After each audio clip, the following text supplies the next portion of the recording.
ਅੱਬਾ ਜੀ ਤੁਸੀਂ ਰਾਤੀ ख्वाब ਵਿੱਚ ਮੈਨੂੰ ਮਿਲੇ ਜੇ। ਤੁਸੀਂ ਕਹਿੰਦੇ ਪਏ ਜੇ ਤੁਹਾਡੀਆਂ ਦੁਆਵਾਂ ਨਮਾਜ਼ਾਂ ਕੁਰਾਨ ਪੜ੍ਹਾ ਸਭ ਮੈਨੂੰ ਮਿਲ ਰਿਹਾ ਹੈ ਤੇ ਤੁਸੀਂ ਕਹਿ ਰਹੇ ਜੀ ਕਿ ਮੇਰੇ ਤੇ ਇੱਕ ਬੋਝ ਹੈ। ਉਹ ਕਿਹਦਾ ਬੋਝ ਹੈ ਉਹਦੀ ਮੈਨੂੰ ਸਮਝ ਨਹੀਂ ਆ ਰਹੀ।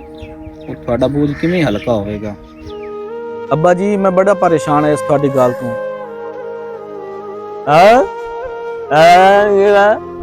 ਰਾਤ ਨੂੰ ਨਾ ख्वाब ਵਿੱਚ ਮੈਨੂੰ ਅੱਬਾ ਜੀ ਮਿਲੇ ਸਨ।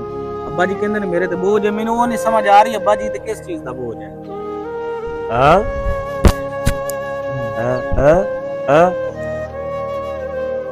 अच्छा मसीते जावा मौलाना कोल।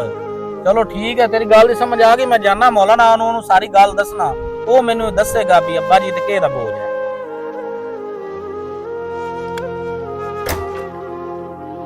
अस्सलाम वालेकुम अस्सलाम। मौलाना साहब राती मैनू ख्वाब च मेरे वालिद साहब मिले ने। वो मैनू कहंदे ने मेरे ते बोझ है।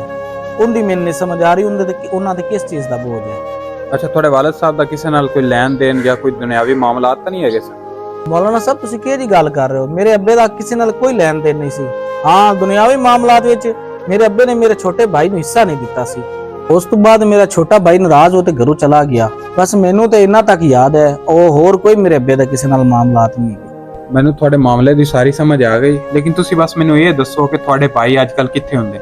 हाँ जी मौलाना साहब वो नाल दे गांव विच रहिंदे ने। अच्छा तुसी मैनू ये दसो कि जदों थोड़े वालिद साहब दा इंतकाल होया सी थोड़े छोटे भाई जनाजे ते आए सन? मौलाना साहब जदों तो छोटे भाई घरों नाराज हो ते गए सन वो ये कह ते गए सन कि थोड़ा मेरा जीना मरना खत्म हो गया जी। मेरा भाई हकूकुल्लाह तो अल्लाह ताला माफ कर देंदा है लेकिन जेड़े हकूकुल इबाद ने वो जिन्नी देर तक बंदा माफ ना करे उन्नी देर तक वो माफ नहीं होंदे। ते इस वास्ते तो फौरन आदे भाई कोल जा ते उन्हां कोल माफी मांग ते उनदी जमीन दा जेड़ा हिस्सा है ओनू दे ताकि तेरे बाप दी जेड़ी कबर है ना उनदा बोझ हल्का हो सके। मौलाना साहब 12 साल हो गए ने छोटे भाई नूं छड्ड ते गया नूं ते हुण मैं जावांगा पता नहीं वो मेरे नाल किहड़ा बर्ताव करेगा ते मैं ते कहना मेहरबानी करो तुसीं मेरे नाल चलो। मौलाना साहब हो सकदा है तुहानू वेख ते मैनू माफ कर देवन। चलो नेक काम में देर क्या थी।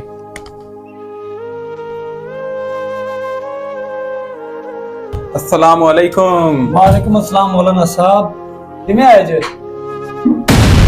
मौलाना साहब तुहाडा ना 100 बिस्मिल्लाह लेकिन इहनू तुसीं नाल क्यों लेके आए जद कि इहनू पता है कि साडे नाल मामलात हमेशा हमेशा लिए खत्म हो चुके हैं। वालिद साहब ने सारी जायदाद का हिस्सा इन्होंने देता मेरे नाल नाइंसाफी की जिहड़ी कि मैं क़यामत तक नहीं भुलांगा। मेरे भाई जेड़ा भी इस दुनिया दे विच आया उन्हें एक ना एक दिन मरना जरूर है ते मरण तो बाद उन्हें सिर्फ माफी अल्लाह ताला दी रहमत तो सिवा कुछ भी नहीं चाहिदा हुंदा।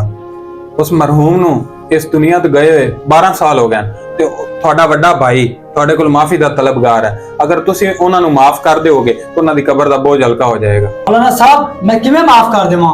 मेरी अखां दे सामने वालिद साहब ने सारी जायदाद इहदे नाम कर दित्ती जदों कि मैं भी बराबर दा हकदार सी। मेरे वालिद साहब ने जायदाद दे पिछे मैनू भरी महफिल दे विच बेइज्जत कीता।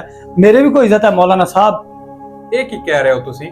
तुसीं हदीस दे विच नहीं सुना कि अगर माफ करन नाल तुहाडी इज्जत दे विच कमी आवे ते क़यामत वाले दिन मेरे कोल ले लिया जे। जे अगर तुसीं आदे मरहूम वालिद नूं ते आदे भाई नूं माफ कर दोगे ते इहदे विच तुहाडा भी भला होवेगा। मौलाना साहब तुसीं मैनू माफ कर दो।